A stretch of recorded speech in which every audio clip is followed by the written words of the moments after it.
Alléluia. Nous allons nous lever, comme nous sommes restés assis un moment. Nous allons nous lever et nous allons prier pour la parole de Dieu.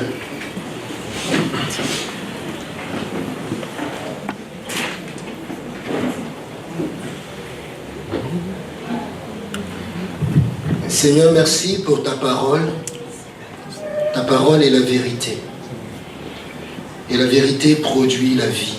Seigneur, nous prions afin que ta parole relève ce matin, ta parole nous fasse du bien, elle éclaire notre sentier. Au nom de Jésus-Christ. Amen. Amen. Nous nous sommes entretenus la dernière fois sur un thème que celui qui croit être debout prenne garde de tomber.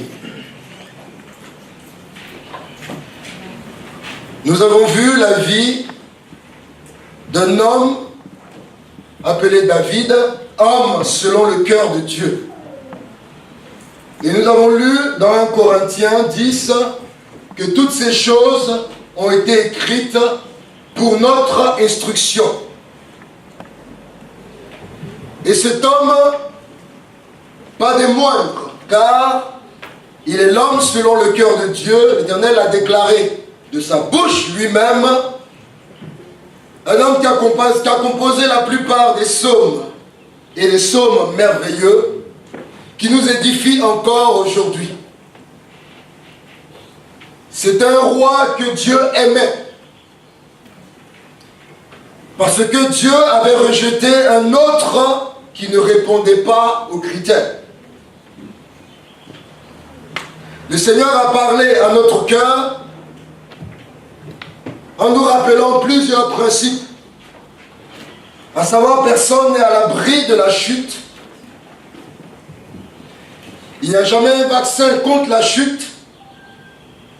Même le plus fort parmi nous peut tomber. Nous avons été avertis à ces choses. Nous avons vu un autre principe selon lequel la tentation n'est pas un péché, mais succomber à la tentation est un péché.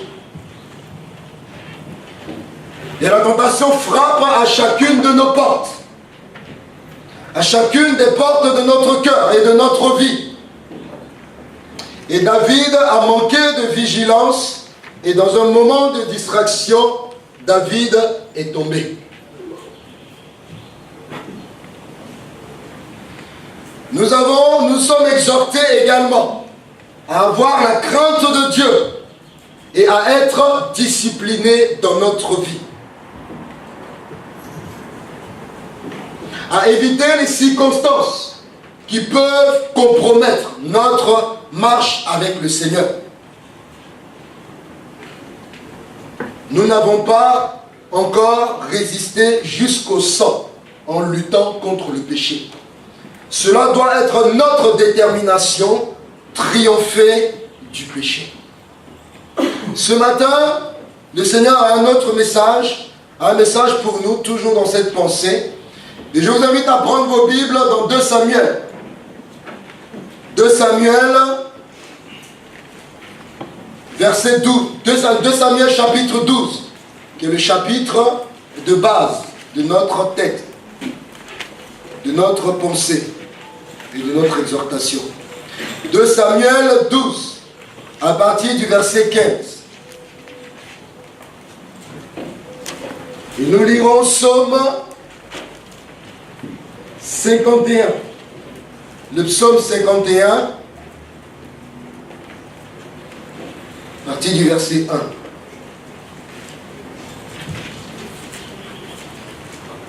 1. Et ensuite, Proverbe 24, verset 16, d'où nous tirons le thème de ce matin. Nathan s'en alla dans sa maison. L'Éternel frappa l'enfant que la femme d'Uri avait enfanté à David. Et il fut dangereusement malade. David pria Dieu pour l'enfant et jeûna. Et quand il rentra, il passa la nuit couché par terre. Les anciens de sa maison insistèrent auprès de lui pour le faire lever de terre. Mais il ne voulut point. Et il ne mangea rien avec eux. Le 7e jour, l'enfant mourut. Les serviteurs de David craignaient de lui annoncer que l'enfant était mort. Car ils disaient, voici, lorsque l'enfant vivait encore, nous lui avons parlé et il ne nous a pas écoutés. Comment oserons-nous lui dire, l'enfant est mort?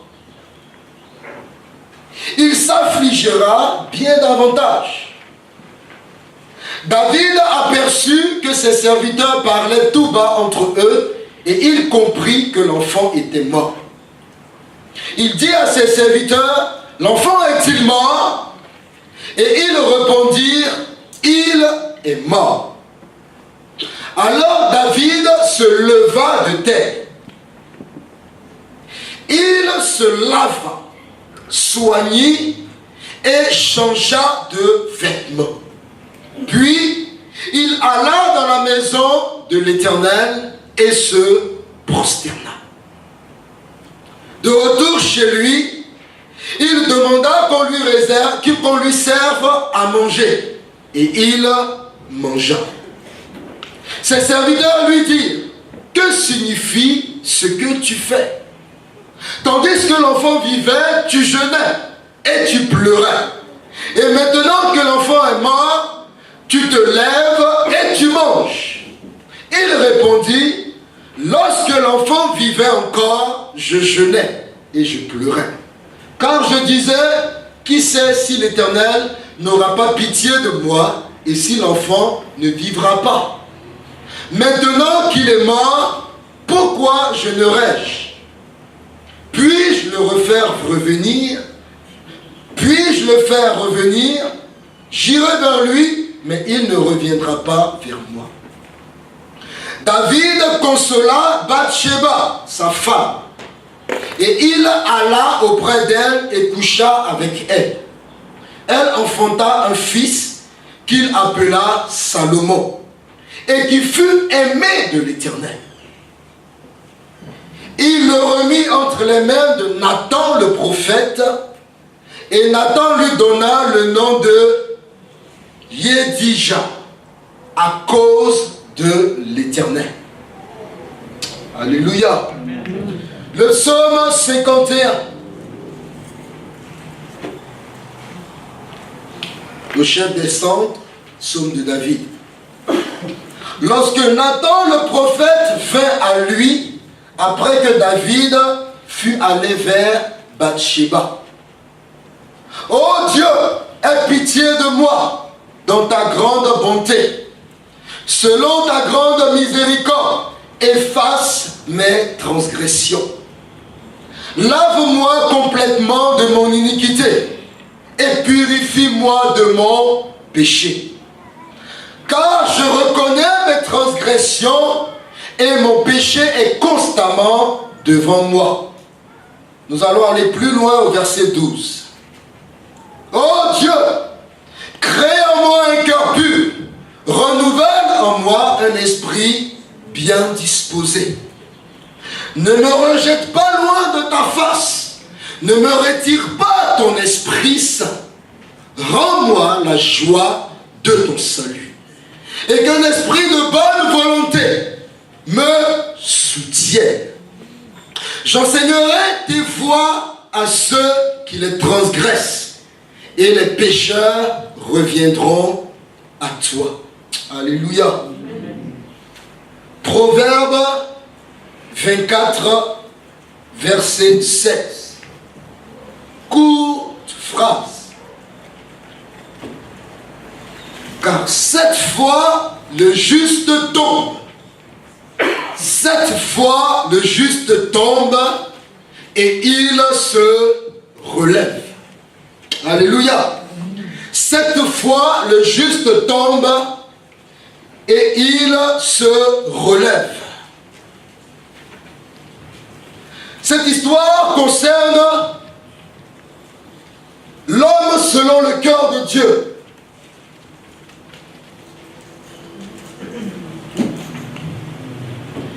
David est tombé. Et David s'est relevé. Le problème n'est pas la chute ou l'échec, mais plutôt comment réagissons-nous après la chute, après l'échec. Si nous n'y prenons pas garde, la chute et l'échec peuvent détruire, anéantir une vie, compromettre une destinée.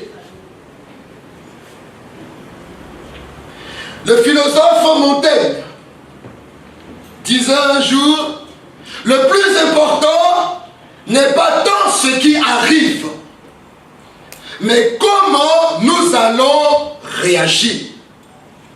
Le plus important n'est pas tant ce qui arrive, mais comment nous allons réagir. Ceux qui ont connu l'échec savent ce qu'ils ressentent tout au fond d'eux.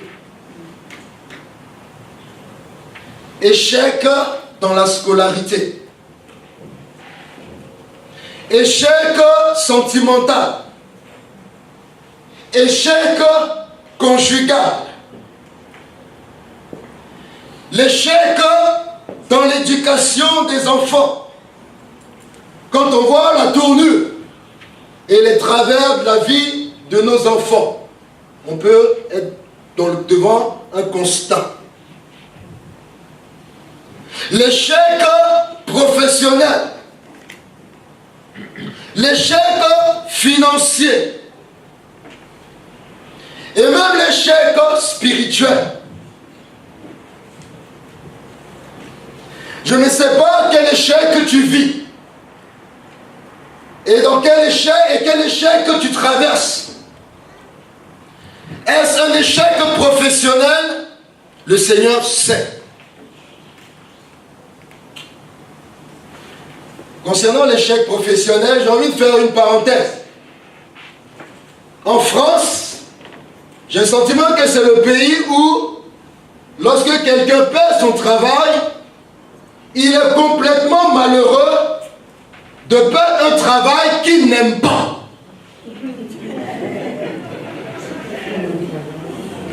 Au travail, tu rates. Au travail, tu te plains tous les jours. Tu n'es pas content de te lever pour aller au travail. Dieu te délivre. Maintenant, tu pleures. J'ai ouvert ma parenthèse, j'ai fermé. Dieu parle à quelqu'un ce matin.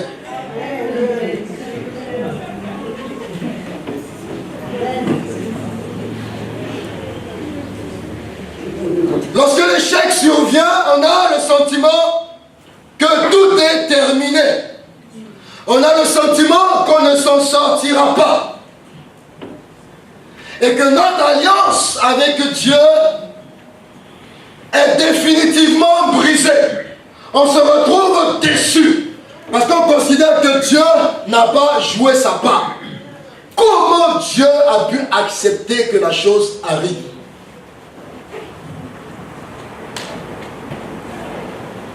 Nous avons le sentiment d'avoir perdu sa face. Nous pensons être sortis même de ses grâces. Avoir définitivement perdu sa faveur. D'une façon ou d'une autre. Je ne suis pas un prophète de mauvais augure. Mais d'une façon ou d'une autre, chacun de nous connaîtra l'échec. Plusieurs en ont connu. Plusieurs comme moi en ont connu. Mais si tu fais partie des extraterrestres ce matin, je t'assure que tu vas connaître l'échec. À quelque niveau que ce soit. Parce que ça fait partie de la vie. Tout simplement. L'échec est attaché à la condition humaine.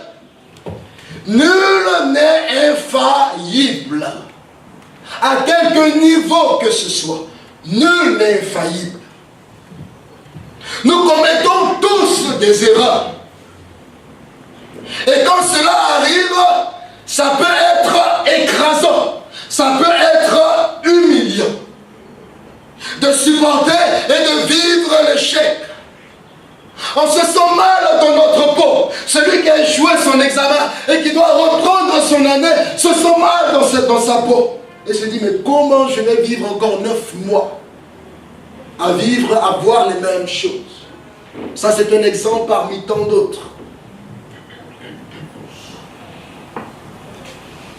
On se sent mal dans sa peau après une déception, après une trahison, après un échec. On se sent faible, on se sent tout petit. L'échec peut également changer le regard des autres et le regard qu'ils portent sur nous. C'est une réalité parfois très difficile à gérer. Mais ce n'est pas la fin de tout. L'échec n'est pas la fin de tout. L'Éternel déclare ce matin à quelqu'un que l'échec que tu traverses n'est pas la fin de tout. À cette occasion, le diable vient nous dire que nous ne pourrons pas nous en sortir. À cette occasion, le diable vient susurrer à nos oreilles que c'est terminé pour toi. Mais ce matin, l'Éternel te dit, ce n'est pas fini. Tu peux te relever. Cette fois, le juste tombe. Cette fois, le juste échoue. Cette fois, le juste fait des erreurs. Et il se relève. Connaître cette réalité qu'est l'échec n'est pas facile.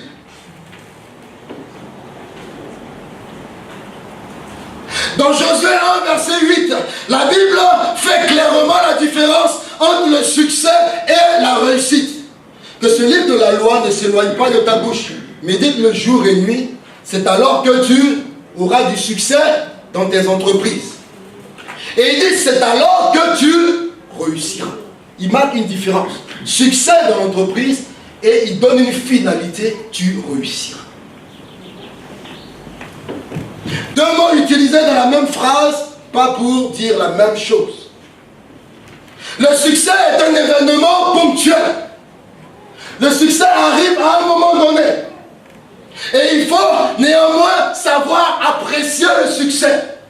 Et beaucoup n'arrivent pas et ne savent pas apprécier à leur juste valeur le succès. C'est une parenthèse que j'ouvre. Ils ne savent pas apprécier les qualités.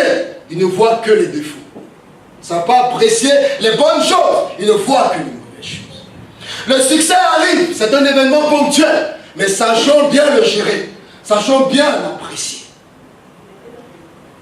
Par contre, la réussite, c'est la finalité. La réussite, c'est un aboutissement. La réussite, c'est la combinaison de succès et d'échec. Moi, j'ai connu des premiers de la classe. Des premiers de la classe qui sont aujourd'hui à 40 ans, des chômeurs. Et j'ai connu des derniers de la classe, avant-derniers, qu'on a hués. Aujourd'hui, ils sont sur des postes élevés. Dieu s'en fout de ça. Il dit, le premier sera le dernier, si ce n'est pas le seul. Le dernier sera le premier. Celui qui a réussi, il a connu échec, il a connu quelques succès. Mais la finalité, l'aboutissement est où? C'est à la fin. Ce n'est pas au début. Donc, maman, papa, si tu as ton enfant qui est avant-dernier, heureusement qu'en France, on ne fait plus de classement. Il ne faut pas trop le chicoter. C'est pas fini. L'enfant, il n'arrive pas à te dire, maman, ça va aller. Mais le frère Anam vient de la part de cet enfant. Maman, ça va aller. Amen. Ça va aller. Parce que maman même, toi-même, c'est des choses. Mais Dieu a eu pitié de nous pour nous donner une ouverture. Amen. Donc l'enfant, parce que la maman elle est stressée, elle se dit, mais et s'il est comme moi? Ça va être chaud pour lui. Donc je vais essayer d'anticiper les choses. Mais il ne faut pas trop le frapper. Que Dieu nous aide. Amen. La réussite est une finalité. Elle est une combinaison d'échecs et de succès. Amen.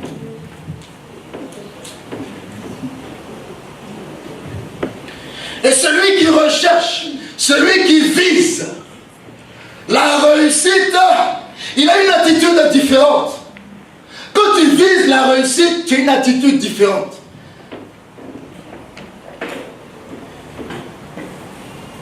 Celui qui cherche la réussite va juger ses succès. Quand il vient de réussir, quand il vient d'avoir un succès, il va se réjouir, mais à un moment donné, il va s'arrêter. Il va dire, c'est un miracle. Donc il faut savoir, il faut que je gère bien ce miracle. Celui qui vise également la réussite, lorsqu'il a un échec, il se pose des questions. Et il apprend de ses échecs. Il essaie d'en tirer des leçons. Voilà l'attitude et l'état d'esprit de celui qui veut réussir. Mais celui qui se contente que d'un succès, alors que c'est un événement ponctuel, il faut qu'il sache ce matin que le succès ne garantit pas la réussite. S'il ne prend pas garde, le succès, événement ponctuel, ne garantit pas la fin.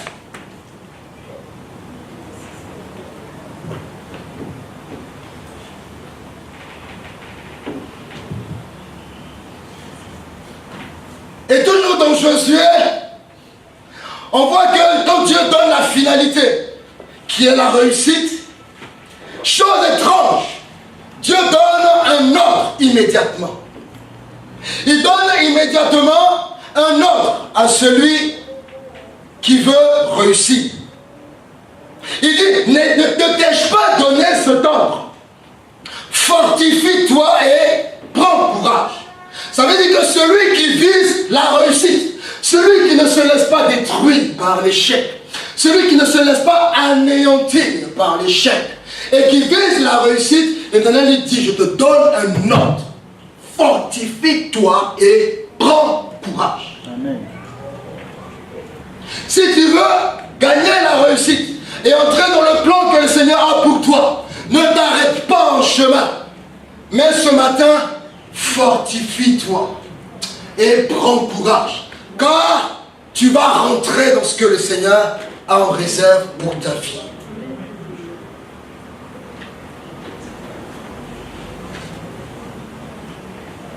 Connaître la réalité qu'est l'échec, commettre une erreur ou trébucher. Je vous dirais que, et la Bible nous enseigne, que c'est même bien plus instructif que le succès. Commettre des erreurs, tomber, est plus instructif que le succès. Le succès n'enseigne pas de la même façon que l'échec. C'est pour ça que la Bible dit que ce livre a été écrit pour notre instruction. Et Dieu n'a pas eu de complexe, Dieu n'a pas eu de mal à décrire tous les défauts des personnages bibliques. Vous prendrez de Abraham ou de Adam jusqu'à l'Apocalypse. La Bible parle d'hommes puissants, et c'est même hommes puissants de leurs faiblesses et de leurs lacunes et de leurs défaites. Mais tout cela a été instruit pour notre édification. Et nous nous leurrons de considérer que la vie spirituelle, elle est faite de gloire en gloire, de gloire en gloire. De sorte à ce que lorsque nous échouons et lorsque nous tombons, on a du mal à se relever. Parce qu'on a le sentiment de vivre une désillusion. Et le texte que nous venons de lire, et ce que nous avons vu dans le détail la dernière fois, concerne l'homme selon le cœur de Dieu. Moi, Dieu n'a pas encore témoigné pour ce qu'il me concerne. Il n'a pas dit que je suis l'enfant selon son cœur.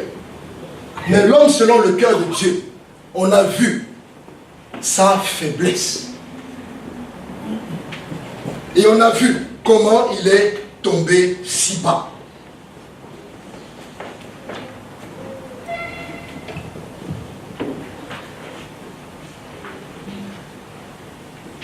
L'échec nous instruit. Il y a toujours une leçon et un avertissement à en tirer. Nous pleurons, c'est vrai. Nous sommes déstabilisés, c'est vrai. Mais attention, il y a une leçon et un avertissement à en tirer. David l'a expérimenté.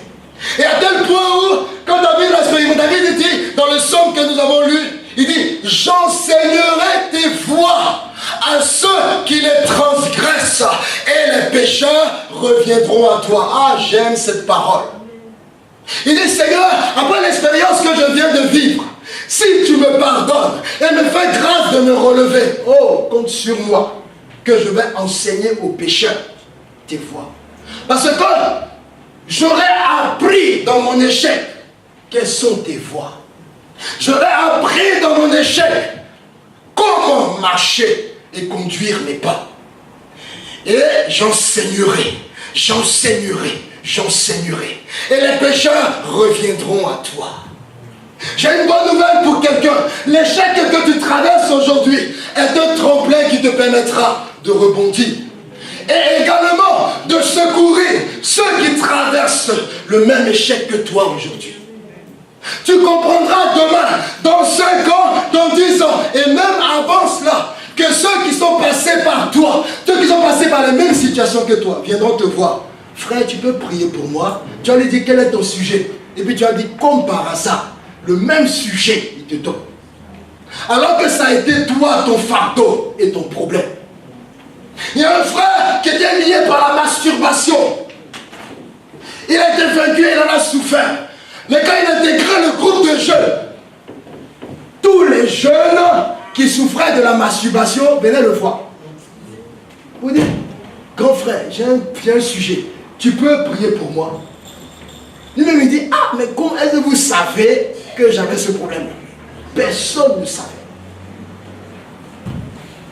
David dit, j'enseignerai tes voies.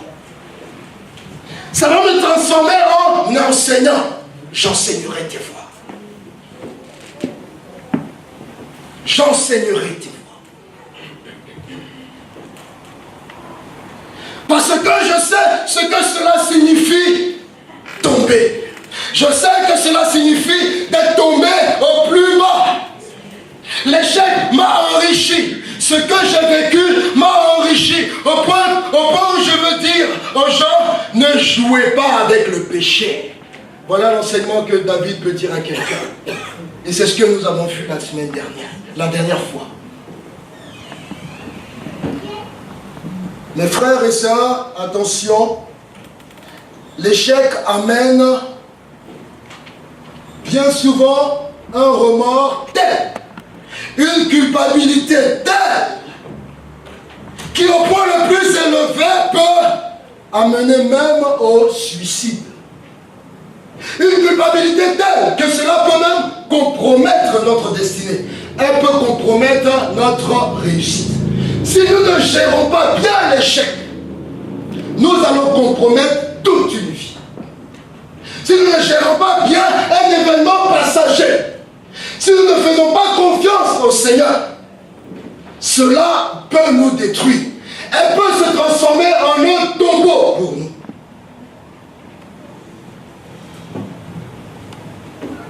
La Bible nous montre quelques cas d'échec, quelques cas de ratés que des gens ont connus.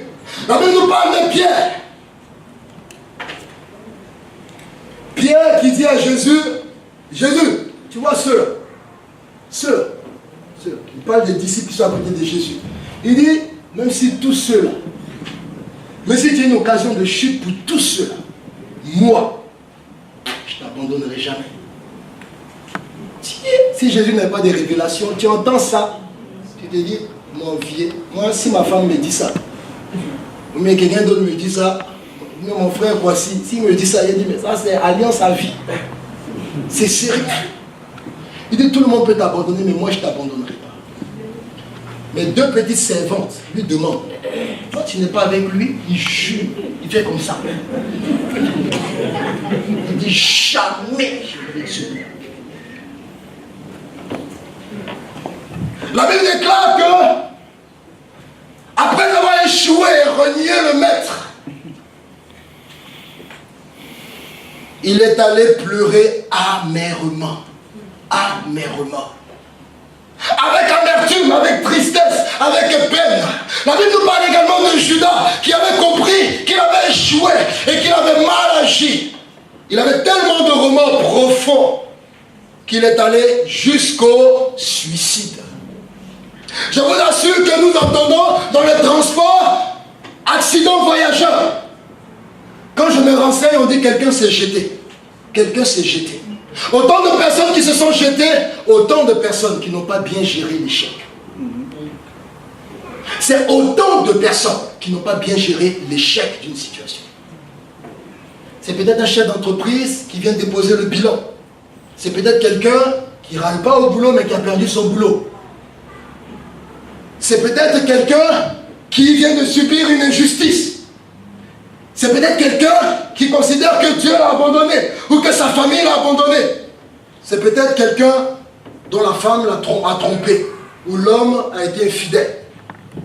Chacun de ceux-là qui se jettent en dessous du train n'a pas géré l'échec. Parce que je n'ai jamais vu quelqu'un qui est bien, qui va de progrès en progrès, sur des hauteurs, se jeter en bas des trains. Je n'ai jamais vu ça. Je n'ai jamais dit, je suis au comble. La prospérité, c'est un poids sur moi. Il va me jeter, ça va finir. Je n'ai jamais entendu ça. Je n'ai jamais entendu ça. Suicide à cause d'une mauvaise gestion de l'échec. La Bible nous parle d'Achitophel. Achitophel était un conseiller du roi. Ses conseils étaient toujours très judicieux.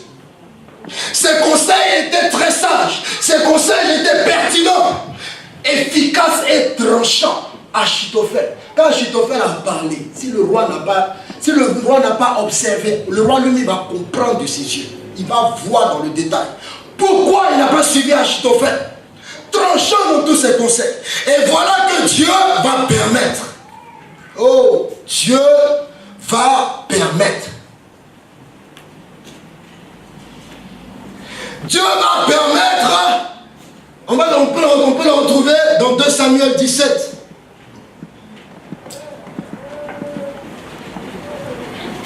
La Bible dit que Dieu va permettre que son conseil ne soit pas suivi.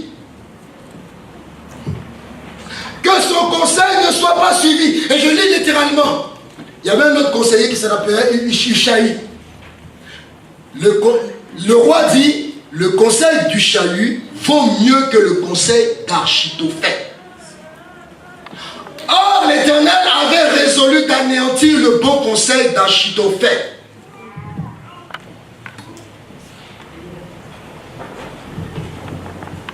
Dieu va permettre que son conseil ne soit pas suivi.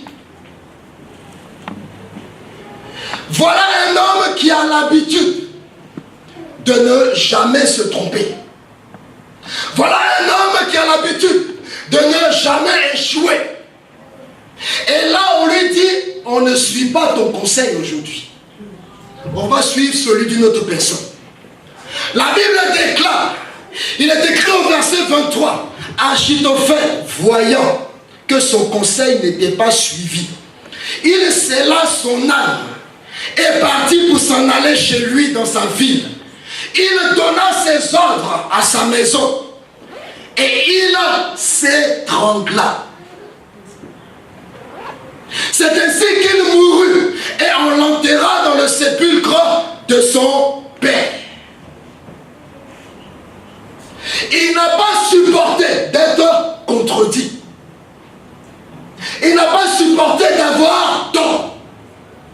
Il n'a pas supporté de se tromper. Il s'est étranglé pour mettre fin à sa vie. Parce qu'il avait le sentiment d'avoir d'échouer. Si nous, dans notre marche avec le Seigneur, nous sommes omnibulés par la volonté d'avoir raison tous les jours, dans nos rapports avec les gens et les autres, avec notre conjoint, notre ami, nos frères, nos soeurs, on veut avoir raison tous les jours. À un moment donné, Dieu va nous résister.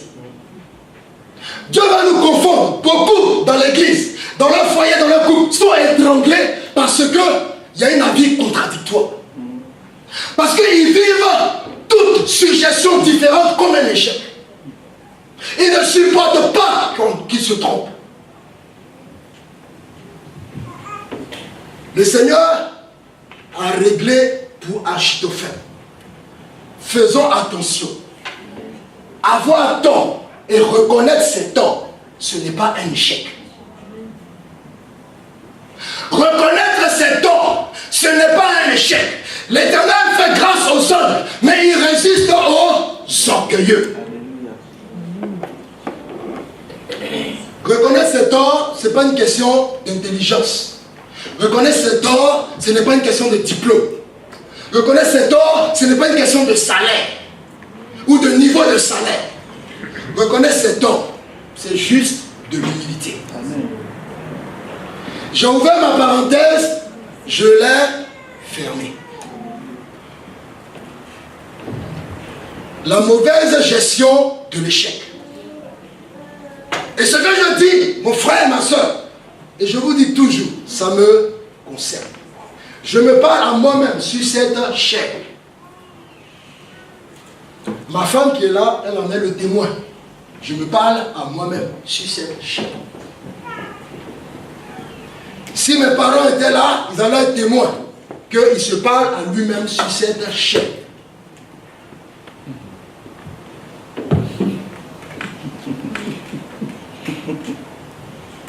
Vaillant héros.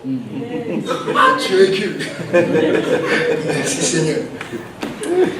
L'échec est une réalité difficile à affronter. Il peut même arriver que nous souffrions. Et même une forme de dépression.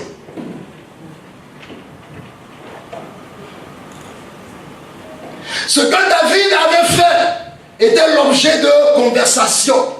Ce que David avait fait à Uri, ce qu'il avait fait à Bathsheba, avec Bathsheba, ce qu'il a fait au mari d'Uri, le complot organisé pour tuer cet homme. La présence et l'avertissement de Nathan, tout le monde était au courant dans le royaume.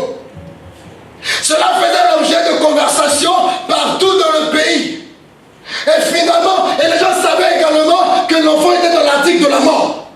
Une semaine, l'enfant est malade. La Bible dit il est malade dangereusement. On ne parle pas de sa maladie, on ne dit pas le nom de sa maladie. Mais on dit dangereusement l'enfant était malade. Les gens savaient que David ne voulait plus manger. Pendant des jours, il refusait de manger. Les gens savaient qu'il était dans le jeûne et qu'il était couché par terre.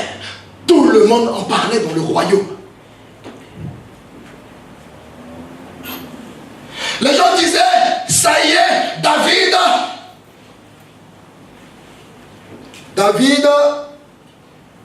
est en difficulté. David est en train de broyer le noir. Et finalement, voilà, le verdict de Dieu est tombé. La Bible dit, l'enfant est mort. Les gens se disaient, ça y est, David va se suicider. C'est fini, David, on a perdu notre roi. Parce qu'on n'a jamais vu, du temps d'Israël, un roi se coucher par terre à cause de son enfant qui est malade. On n'a jamais vu un roi en train de jeûner comme ça pour son enfant. Il refuse de manger. On n'a jamais vu. On est sûr que David va se suicider cette fois-ci. David était tellement à cet enfant. Mais je me réjouis de ce que David savait que l'échec n'est pas la fin. Et qu'après l'échec, il y a un avenir, il y a une espérance et il y a une vie. il était difficile de lui annoncer la nouvelle. Et quand il a vu que ses serviteurs chuchotaient entre eux, il a compris que l'enfant était mort.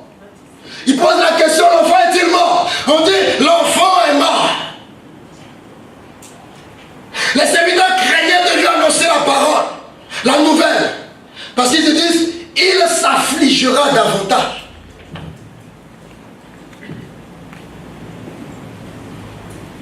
Quand ils lui ont annoncé que l'enfant est mort, ils ont dû se dire, faisons attention. Faisons attention au roi. Faisons attention au roi. Ne le laissons pas seul. Éloignons tout ce qui peut nocif pour lui. Éloignons-lui de son épée. Éloignons-le de son épée et de sa lance. Mais j'aime ce que la Bible dit au verset 20. J'aime ce que la Bible dit au verset 20. David se leva de terre. Alléluia. David se leva de terre.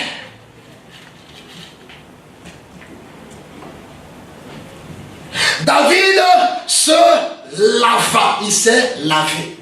Ça veut dire que depuis une semaine, j'ai l'impression qu'il ne s'est pas lavé. Il est resté couché. Il n'a pas mangé. David se lève, il se lave.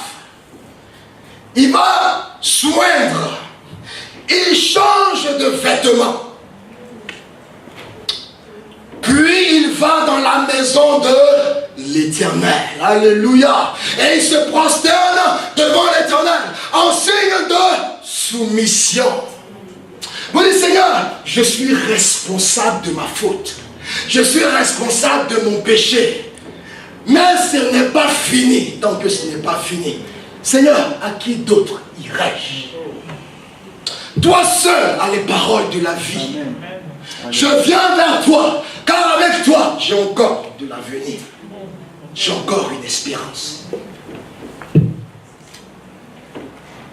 Et j'aime bien encore ce qu'il est dit plus loin. De retour chez lui, il demande qu'on lui serve à manger. Et il mange. Voilà un homme qui a compris comment il faut gérer l'échec.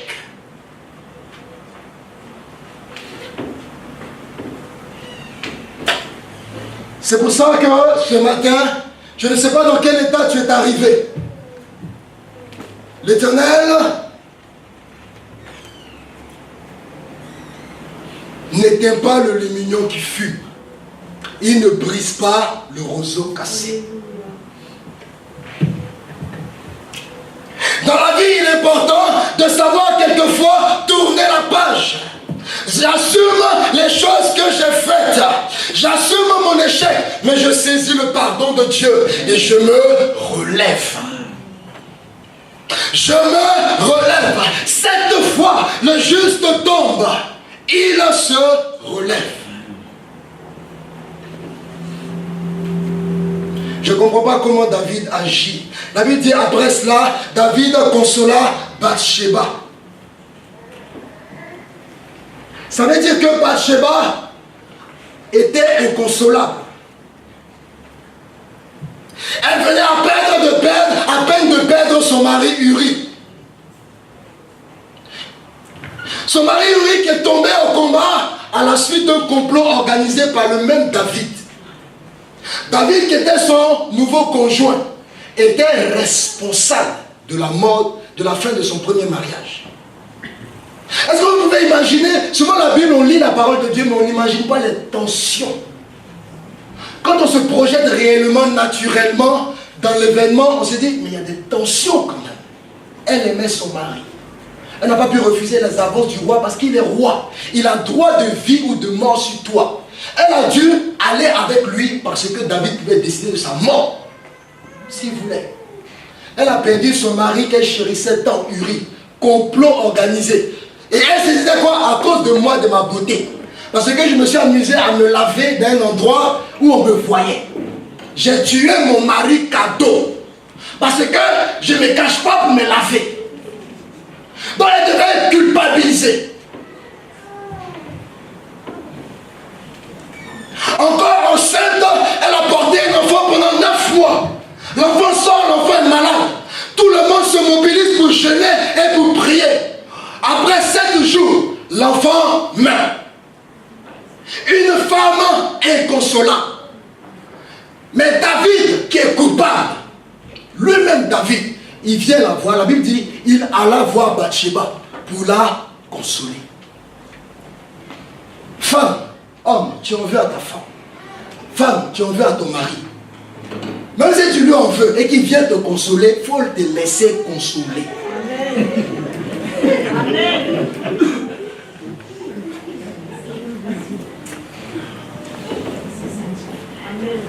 Parce que je connais des femmes. Si David est venu la fois pour la consoler, c'est qu'elle va mettre sur lui. De toute façon, elle va le laver. Lui-même va dire, celle-là, le jour je suis mort. Si vous entendez que le roi est mort, c'est celle-là qui l'a tué. Alors que Dieu avait un plan glorieux pour leur union, Salomon allait naître. Et la Bible dit, Dieu allait l'aimer. Dieu l'a désigné comme le successeur. Est-ce qu'on peut comprendre ça? Est-ce qu'on peut comprendre que c'est de Bathsheba, celle par qui le scandale est arrivé, que Dieu choisit le successeur? Je vous assure que mon frère Anan, si était Dieu, il ne peut pas faire ça. J'ai choisi une autre femme. Enfant d'une autre femme. Parce qu'il a dit, mon nom a été trop sali dans la bouche à cause de David et Bathsheba. Je parle dedans. Dieu est Dieu. Amen. Dieu n'est pas Junias Anan, heureusement. Donc ma soeur, si ton mari vient doucement, et puis il dit, je suis désolé pour ce qui s'est passé. J'étais induit, j'étais séduit. Bon, après, entre Bathsheba et David, qui a séduit qui? Mais j'étais induit en erreur, alors que le problème est partagé. Il faut accepter. J'ai ouvert ma parenthèse, j'ai fermé ma parenthèse.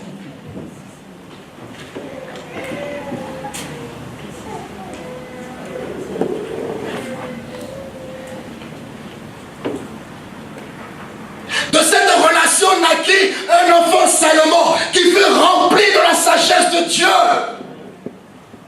David avait d'autres enfants, mais Salomon de Bathsheba a été rempli de la sagesse de Dieu. Et il a écrit des choses merveilleuses. Et nous avons lu un de ses psaumes, un de ses proverbes, pardon. L'enfant d'une autre femme n'a pas été choisi. Oh, j'aime quand la parole de Dieu dit, dans Ésaïe 55, verset 8, mes pensées ne sont pas vos pensées, et mes voix ne sont pas vos voix. Autant les cieux sont élevés au-dessus de la terre, autant mes voix sont élevées au-dessus de vos voix.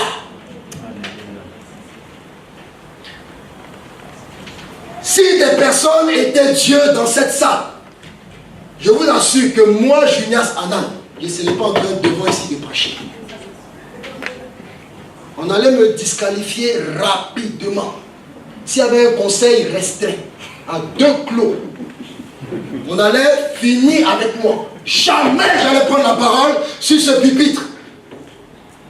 Mais sur ce pupitre, il n'y a pas les saints. Il n'y a pas de saints sur ce pupitre.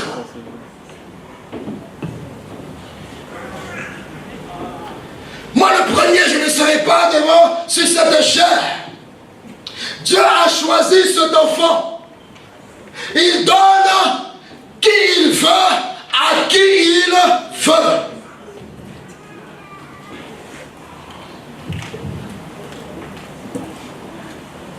On dit, David alla auprès d'elle et coucha avec elle. Elle enfanta un fils appelé Salomon. Et qui fut appelé, et qui fut aimé de l'Éternel. On l'envoya chez Nathan, le peu prophète qui avait donné la parole de condamnation. Nathan dit, on ne va plus l'appeler Salomon, mais on va l'appeler Jédidja, qui veut dire bien-aimé de l'Éternel.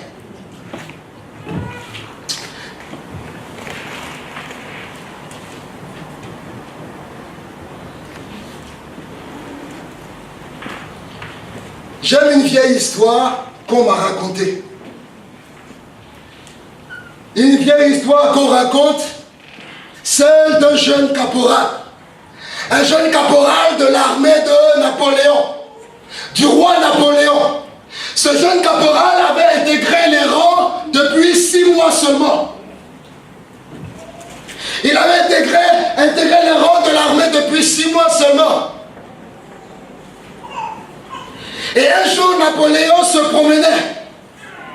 Il se promenait sur son célèbre cheval. Parce que Napoléon avait un cheval qui était célèbre. Son célèbre cheval blanc. Et ce cheval a commencé à sauter de partout. A commencé à s'agiter. Et le roi se trouvait en difficulté. Personne n'osait intervenir. Le roi était en difficulté.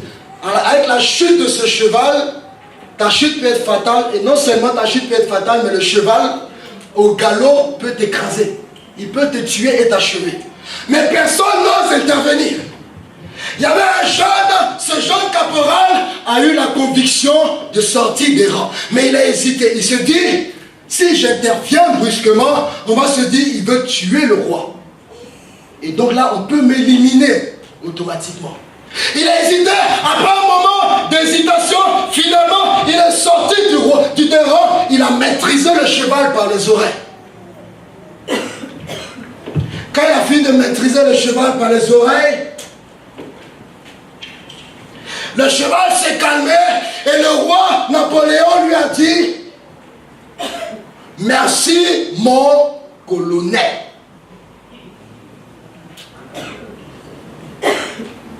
Il dit « Non, mon roi, je suis caporal ». Le roi dit « Je dis merci mon colonel ».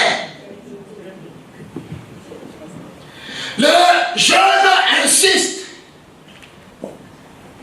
Et Napoléon lui a dit, merci qui? Mon colonel. Il y avait dans les rangs des gens qui avaient 15 ans, 20 ans. On ne les a pas mis galon. Quand il a dit merci mon colonel, aussitôt les gens sont venus, ils l'ont gradé rapidement.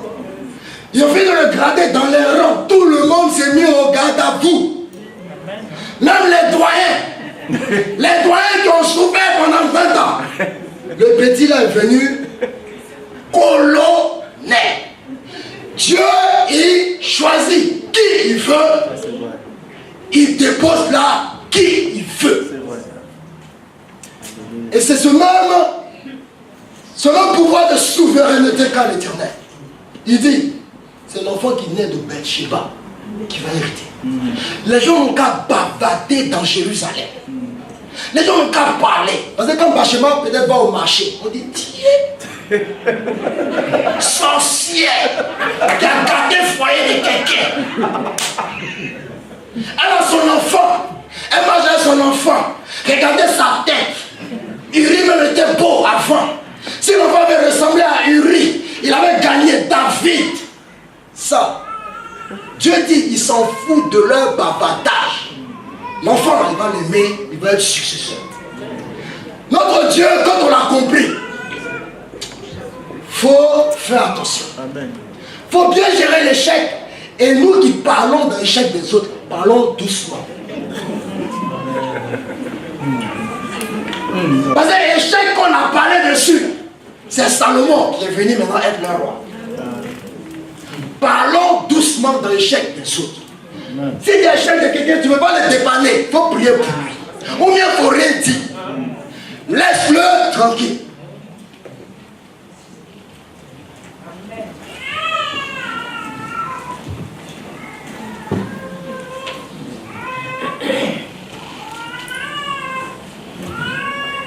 Les gens ont beau murmurer dans les rangs de l'armée de Napoléon, ça n'a rien changé. L'enfant, le jeune caporal est devenu colonel. C'est pour ça que je dis, si on demandait à être saint, ou à être pur, à être une élite, ou quoi que ce soit, je vous assure qu'il n'y aurait pas de prédicateur ici. Il n'y aurait personne dans l'église. L'église va être vide. Mais s'ils sont venus, il est celui-là, parce que, il dit, et j'aime cette parole de Jésus, il dit, Les médecins, les bien portants n'ont pas besoin de médecins. Les gens se sont trompés sur la mission de Jésus. Il dit les bien portants n'ont pas besoin de médecins. C'est les malades qui ont besoin de médecins. Donc dans l'église du Seigneur, il doit y avoir des gens de mauvaise vie qui vont expérimenter la transformation. Amen, amen. Il doit y avoir des gens de mauvaise vie qui vont expérimenter la guérison. Donc laissons les gens de mauvaise vie rentrer ici. Amen. Si vous êtes de bonne vie, pardonnez, partez et puis laissez les mauvais là vous rentrer. Parce que vous empêchez les gens de mauvaise vie de rentrer. Le Seigneur est là pour eux. C'est pour cela que nous parlons trop sur la vie des gens. Nous méprisons la vie des gens. Nous créons des clans dans l'église. Nous isolons les gens parce que quelqu'un est venu confesser son péché. Alléluia.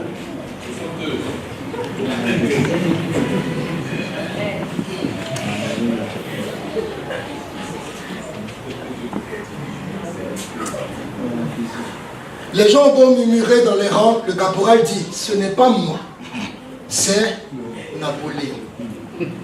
Si vous voyez Galon là, ce n'est pas moi. Parce que les doyens ont dit, toi petit. Ce n'est pas moi, c'est Napoléon.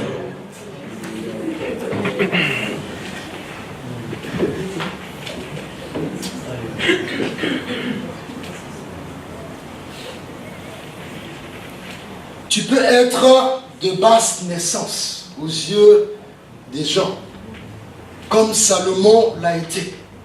Tu peux être un enfant avorton, un enfant adultérin, désavoué par ses parents, étant passé par l'orphelinat. Mais l'Éternel te dit, tu as du prix à mes yeux. Le monde a ses standards de faveur et de réussite. L'Éternel dit, ils n'ont qu'à penser que tu as échoué. Moi je dis, tu n'as pas encore échoué. Parce que mon œuvre dans ta vie, elle va être parfaite. Amen. Je n'ai pas fini ce que j'ai commencé. C'est pour cela ce matin, regagnons confiance. Et disons, ce n'est pas fini. Amen. Je ne vais pas me laisser anéantir par cet échec. Je ne vais pas me méprendre également sur quelques succès. Mais je vise la réussite. Tu as du prix à mes yeux. Je ne te délaisserai point, je ne t'abandonnerai point. Car je t'aime et rien ni personne ne te ravira de mes mains. Même pas ce péché dans lequel tu es tombé. Rien n'arrêtera ton parcours.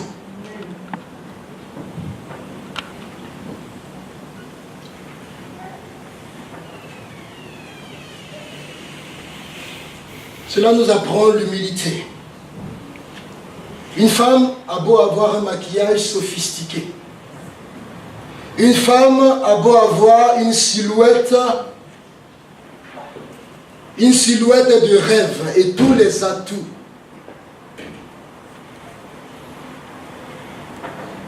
Mais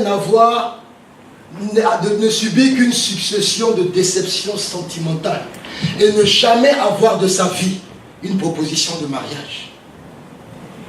Mais il y a des femmes qui sont cambrées, qui sont mélangées. Leur style laisse à désirer. Et l'Éternel dit, je vais appeler de l'horizon et de l'Occident mon serviteur pour venir l'épouser.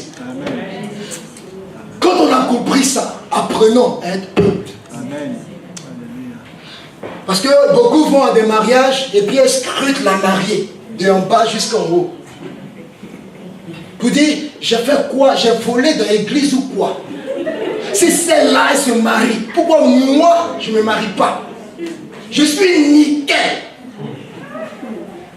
Si tu ne te réponds pas et tu ne comptes pas sur sa grâce et sa faveur, tu vas durer dedans. Tu vas faire commentaire des mariages de tout le monde. Dieu, il s'en fout de ce qui est autour. Ce matin, Dieu veut parler à nos cœurs. Cœur à cœur, avec les mots simples. Pour dire, si tu as vécu un échec, il ne faut pas taper ta poitrine un échec sentimental. Il ne faut pas taper ta poitrine pour dire, Ces belles femmes comme ça, il a laissé. Belles femmes qu'on a laissées, il y en a beaucoup. Les belles femmes qui ont été laissées, il y en a beaucoup. Et les vilaines qui sont heureuses dans leur foyer, il y en a beaucoup également. Il faut t'humilier devant le Seigneur. Et vous dites, Seigneur, aide-moi à apprendre de ces leçons, à tirer leçon de cet échec sentimental. Frère, dans mon ethnie, on dit, peu de paroles sont suffisantes pour celui qui est intelligent. C'est vrai. Si elle continue à parler, elle dit, Anna, on a compris, tu parles trop. Je vais m'arrêter. Je pense que le message du Seigneur, il est passé. Dieu a parlé.